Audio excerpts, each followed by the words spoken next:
സൈനിക നായകനായ ഹാൾ സിനിമയ്ക്ക് സെൻസർ ബോർഡിന്റെ കടുംവെട്ട്. സിനിമയിലെ പ്രധാനപ്പെട്ട രംഗങ്ങളും സംഭാഷണങ്ങളും വെട്ടിമാറ്റണമെന്നാണ് നിർദ്ദേശം. നടപടിക്കെതിരെ അണിയറ പ്രവർത്തകർ ഹൈക്കോടതിയെ സമീപിച്ചു. സുപ്രധാന രംഗങ്ങൾ ഉൾപ്പെടെ വെട്ടിമാറ്റണമെന്നാണ് സെൻസർ ബോർഡ് നിർദ്ദേശം.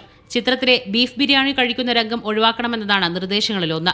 ധ്വജപ്രണാമം, സംഘം കാവലുണ്ട്, ഗണപതിവട്ടം തുടങ്ങിയ പരാമർശങ്ങൾ ഒഴിവാക്കണം. കാരണം വിശദീകരിച്ചിട്ടില്ലെന്നും അണിയറ പ്രവർത്തകർ ചൂണ്ടിക്കാട്ടുന്നു. നിർദ്ദേശപ്രകാരം രംഗങ്ങൾ വെട്ടിമാറ്റിയാലും എ സർട്ടിഫിക്കറ്റ് മാത്രമേ നൽകൂ എന്നും CBFC അറിയിച്ചു. തുടർന്നാണ് അണിയറ പ്രവർത്തകർ ഹൈക്കോടതിയെ സമീപിച്ചത്. ഞങ്ങൾ സിനിമയിൽ ഒരു ബ്രുട്ടാലിറ്റിയോ ഒരു ന്യൂഡിറ്റിയോ വയലൻസോ ഒന്നുമില്ല. ഒരു വളരെ രസകരമായിട്ടുള്ള ഇന്ന് ഏത് ചെറുപ്പക്കാർക്കും ഒരു ഫാമിലിയോട് പോയി കാണാൻ പറ്റിയ ഒരു സിനിമയാണ് ഞങ്ങൾ എടുത്തു വെച്ചത്. അത് ഒരു ബാഹ്യ ഇടപെടലാണോ എന്താണെന്നുള്ള കോടതി തെളിയിക്കട്ടെ.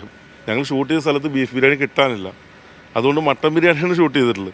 അത് സിനിമയിൽ ഒരു ഭാഗത്ത് പറയുന്നുണ്ട് അവിടെ പോയ ബീഫ് ബിരിയാണി കിട്ടുമെന്ന്. അത് ബീഫ് ബിരിയാണി എന്ന് കരുതിയിട്ട് ആ സീൻ എടുത്തു മാറ്റണം. വളരെ വിചിത്രമായിട്ടാണ് തോന്നുന്നത്. സിനിമയുടെ സെൻസർ മാനദണ്ഡം പരിഷ്കരിക്കണമെന്നും തിരക്കഥ മുതൽ സെൻസർ നടപ്പാക്കിയാൽ അന്തിമഘട്ടത്തിലെ സാമ്പത്തിക നഷ്ടം ഒഴിവാക്കാമെന്നും ഇവർ ഹൈക്കോടതിയിൽ അറിയിച്ചിട്ടുണ്ട്. ഹർജി അടുത്ത ചൊവ്വാഴ്ച ഹൈക്കോടതി പരിഗണിക്കും. മീഡിയ 1, കൊച്ചി.